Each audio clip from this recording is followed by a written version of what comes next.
Cuando se habla de microorganismos en los alimentos, en general hay una tendencia hacia la connotación negativa, pero no es tan así porque dentro de los microorganismos aparecen varios grupos. Por eso hablaremos de esto y de otros temas con Ana María Maquieira, que es la jefa de microbiología del LATU.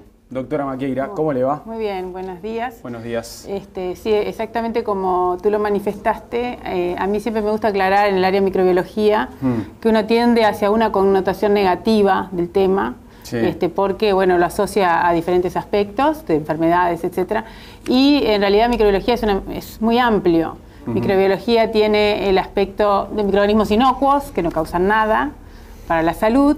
Tiene el aspecto de microorganismos benéficos, que son aquellos que nosotros utilizamos para elaborar productos. Es el caso del yogur, es el caso del salame, es el caso del queso. Son microorganismos que nosotros por voluntad le agregamos al producto para que se elabore más rápido, porque si no en algunos naturalmente se formaría igual por los propios microorganismos.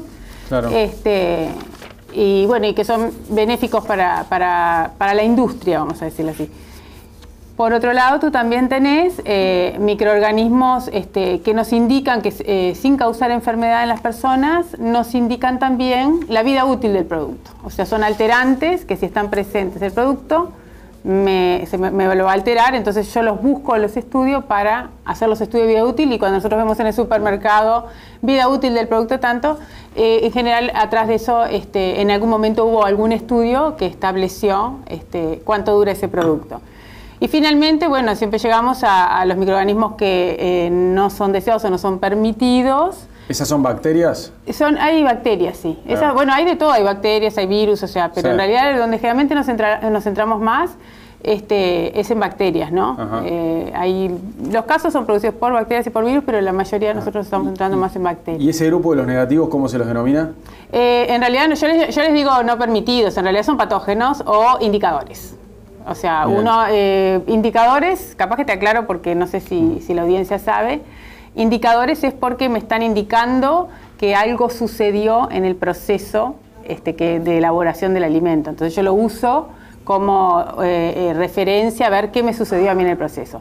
Y ya patógeno, que no debería estar, es un organismo que causa lo que nosotros denominamos en la jerga nuestra ETA, que es una enfermedad transmitida por alimento. Se puede decir entonces que hay microorganismos buenos y malos. Exactamente. Sí. ¿Y puede haber algunos que no son ni buenos ni malos? Sí, inocuos. Los que convivimos nosotros en la piel, en todos esos lados, son inocuos. Que no afectan en nada. No afectarían en nada. Bueno, ¿hasta cuándo los niveles de contaminación son aceptables? Lo que pasa que es variable según el tipo de microorganismo. O sea, nosotros, por ejemplo, en un patógeno, uno pide ausencia del patógeno. O sea, uno no quiere correr riesgo de que el patógeno esté en el alimento, entonces pide ausencia del patógeno. En el caso de indicadores o de algún otro tipo de patógeno que causa enfermedad después de determinado nivel, sí, uno permite dentro del nivel. Te voy a poner un ejemplo. El estafilo, por ejemplo, te produce, causa la intoxicación a punto de partida de toxinas. Pero la toxina la produce después que el estafilo está dentro de determinado nivel, o sea, cuando está por encima de 10.000 UFC, unidades formadoras de colonias. Entonces, si estamos por debajo, a veces hay límites que te dicen entre 10 y 100 se permite, menor de 100 se permite. O sea, ahí la reglamentación no es tan rígida porque hay estudios atrás que avalan que eso no es riesgoso para la salud. Bien. ¿Cuándo y cómo se controla eso? Mira, nosotros, fundamentalmente, te puedo contar con más lujo de detalle lo que hace LATU, sí, pero igual te puedo decir que todo lo que son las definiciones de quién controla, están, o sea, el país las tiene. Vos tenés entonces de repente las intendencias que hacen los controles a nivel de las góndolas. Tenés, por ejemplo, el Instituto Nacional de Carnes que hace controles a nivel de carnicerías en la carne, el Ministerio de Ganadería, Agricultura y Pesca que hace control en todo lo que son las plantas y en la parte de elaboración de materia prima. Y después tenés el LATU que hace control de lo que es exportación e importación de productos procesados. ¿Cómo son los controles? Los controles implican, o sea, ¿qué implica ese control? Cuando tú vas a tener un producto para controlar, vos tenés que ver, si es una exportación, sí, tú vas a estudiar qué es lo que, o sea, el área de evaluación de la conformidad del LATU, lo que hace es, solicita en el caso nuestro el análisis a microbiología y le pide lo que le está exigiendo el comprador. El país comprador. O sea, el país comprador define cuáles son sus requerimientos y nosotros buscamos esos requerimientos para que el producto no tenga problema en país destino.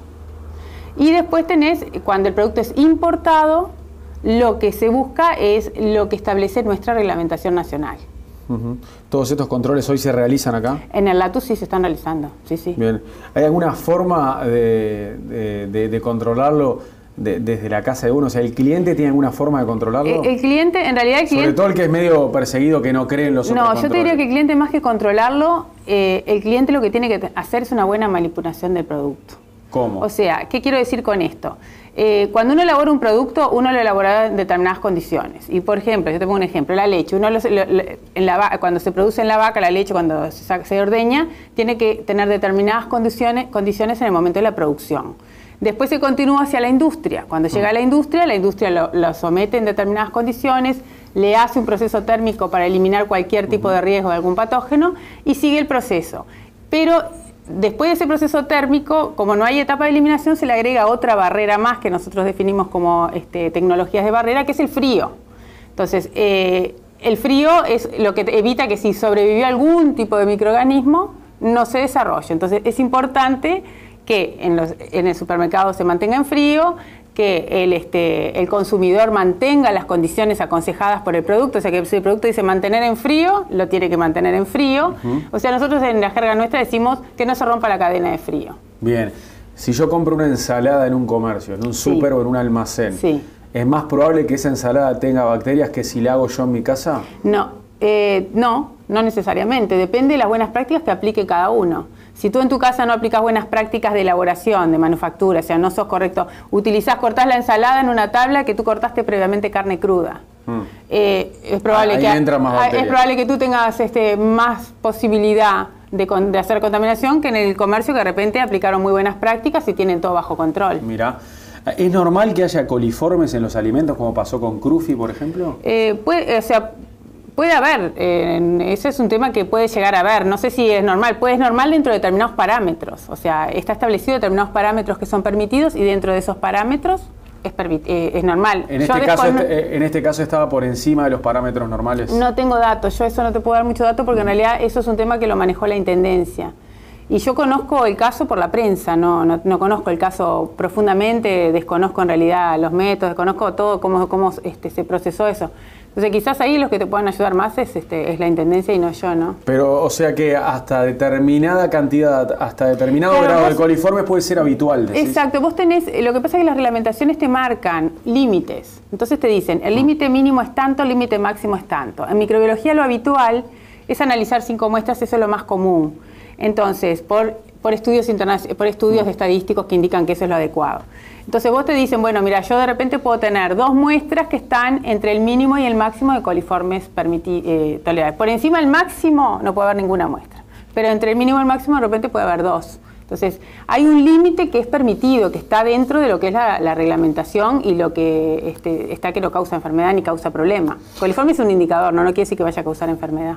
Bien, hoy usted me hablaba de los controles que hacen ustedes y también de los que hace la comuna, pero ¿hay diferencias de metodología entre los controles del LATU y los de bromatología de la Intendencia? Mira, yo no domino 100% la metodología que hace la Intendencia. De acuerdo a los datos que yo tengo, tienen equipos que son similares. Yo lo que me gusta siempre es hablar de lo que yo conozco, que soy lo que hago yo. Es muy difícil hablar de lo que hace otro laboratorio. Ahí sería interesante consultárselos a ellos.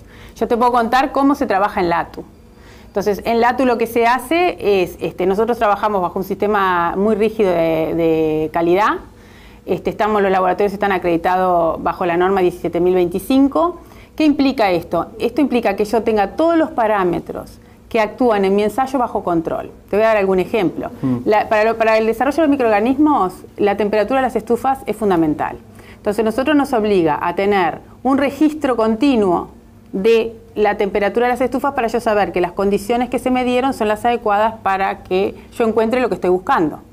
Después, el medio de cultivo. El medio de cultivo viene, internacionalmente se importa, etcétera. Pero yo tengo que verificar que el transporte no me lo haya afectado. Entonces nosotros dentro del laboratorio, previo al uso del medio, verificamos con las cepas adecuadas que el medio sirve para lo que yo lo quiero utilizar. el analista, el que hace el análisis, por supuesto que es fundamental, o sea, tiene que estar muy bien entrenado, tiene que participar en interlaboratorios a nivel internacional para verificar y demostrar la competencia que tiene. O sea, hay muchos factores que nosotros utilizamos para tener certeza de que lo que estamos haciendo está bajo control y es adecuado, o sea, somos competentes para hacerlo. ¿Y qué productos llegan al LATU para ser controlados? Mira, el LATU, a través del área, son diversos los productos que llegan. El LATU tiene varias vías de acceso de productos. Por un lado tenés el área de evaluación de la conformidad, que es el área que certifica exportaciones e importaciones. Esa área, en la parte de exportaciones, generalmente entran muchos productos lácteos, productos cárnicos, y después tenés enlatados. Y después tenés en el área de importación, que ya es mucho más diverso porque desde caramelos hasta especias, lácteos, o sea, snacks, es muy variado lo que entra, también porque ingresan al país. Entonces todos esos productos nosotros los controlamos. ¿Cuáles son los productos que tienen más tendencia a tener microorganismos negativos? Mira, negativos, lo que pasa es que no te puedo decir, es algo variable. ¿Pero en qué alimentos es más común encontrar? No, vos tenés alimentos de mayor y menor riesgo de acuerdo a las condiciones. ¿Por qué? Porque sin dar marcas, pero por lo menos ¿qué alimentos? Yo lo que te puedo decir es esto. Datos así de productos no te puedo dar porque el dato en la parte de confidencialidad es muy estricto. Pero entonces, ni siquiera me puedes decir qué alimentos generalmente... Lo que yo te voy a decir es qué alimentos habitualmente tienen más riesgo y por qué. Bien. O sea, vos tenés, por ejemplo, todos aquellos quesos que son elaborados con leche cruda tienen más riesgo por provenir de leche cruda que no tiene ningún proceso térmico. Aquellos alimentos que tienen más... O sea, los alimentos secos que tienen menos humedad tienen menos riesgo que aquellos alimentos que tienen más humedad. Los alimentos que son con un pH ácido tienen menos riesgo que se desarrollen los microorganismos. ¿Cuáles son los que tienen el pH Y yo que sé, de repente una conserva ácida tiene mucho menos riesgo que una conserva, un pickle tiene menos riesgo que una conserva, que un producto que tiene acidez alta. ¿Por qué es esto? Esto es porque el microorganismo para crecer necesita determinadas condiciones de temperatura, de pH, o sea, es comparte como nosotros, de pH, necesita tener alimento, necesita tener agua, o sea que cuando vos usás las tecnologías de barrera que yo te contaba, vos actuás sobre esos parámetros para establecerle condiciones que no sean favorables para el microorganismo para que este microorganismo no se desarrolle. O sea, yo le doy acidez porque yo sé que el microorganismo necesita un pH cerca de la neutralidad, cerca de 7, para desarrollarse. Entonces, si yo le bajo mucho a 3, no se desarrolla. Si yo le saco mucho el agua, el microorganismo para crecer necesita agua, entonces yo le saco el agua y no tiene. Si yo le aplico temperatura, la temperatura apta para él para crecer es entre tal grado y tal grado, ponerle un mesófilo entre 30 y 40 grados. Si yo le aplico una temperatura alta, lo voy a matar. O sea, o lo voy por lo menos a disminuir la población que yo estoy buscando eliminar. O sea, todos esos parámetros uno los utiliza como barreras para que el microorganismo no se desarrolle. ¿Y con qué frecuencia ustedes rebotan un producto y dicen, esto no puede ir a la venta al público? No tengo un registro de frecuencia, o sea, que se rechazan productos, se rechazan. Pero tipo, ¿todas las semanas se rechazan? No es lo más habitual, no es lo más habitual. Se rechazan, pero no es lo más habitual.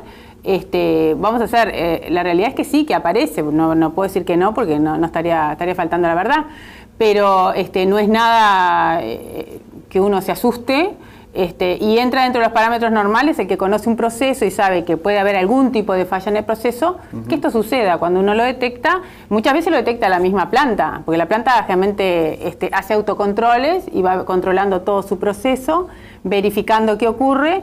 Si detecta que algo pasó, que algo falló en el proceso, ellos toman acciones previo a que lo recibamos nosotros, ¿no? ¿Y lo que yo compro en un supermercado o en un almacén de barrio pasó por el LATU o por la Intendencia? No, pasó por en teoría no. Por el LATU no.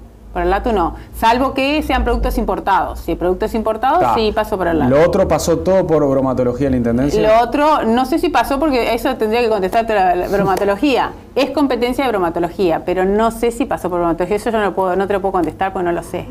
Bien. A ver, ¿hacen algún tipo de comparación en los niveles bajos o altos con países de la región, por ejemplo, para ver cómo estamos parados? No, nosotros en realidad, comparación no. Los datos, en general los datos que se registran más que nada, que lo registra Salud Pública, que es el que puede llegar a tener datos, son datos epidemiológicos. O sea, el que participa en las redes de cantidad de casos, cantidad de enfermos, etcétera, es Ministerio de Salud Pública, que es el que tiene esa información. Pero usted no tiene ningún dato de que nosotros seamos un país más o menos confiable que los vecinos, que los de la región, por ejemplo, o si está parejo. No tengo ese dato, no lo tengo. Bien. Bueno, doctora Maquieira, muchas gracias por visitarnos. A las órdenes.